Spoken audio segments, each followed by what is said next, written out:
اور آپ صلی اللہ علیہ وسلم نے فرمایا کہ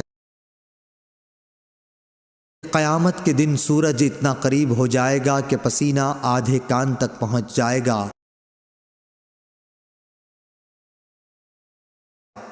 لوگ اسی حال میں اپنی مخلصی کے لیے حضرت آدم علیہ السلام سے فریاد کریں گے، پھر موسیٰ علیہ السلام سے، اور پھر محمد صلی اللہ علیہ وسلم سے۔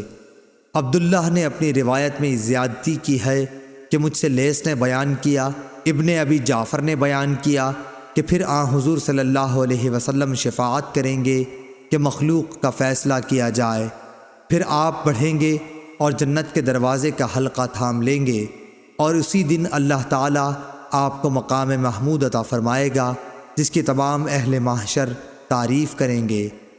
صحیح بخاری حدیث نمبر 1475۔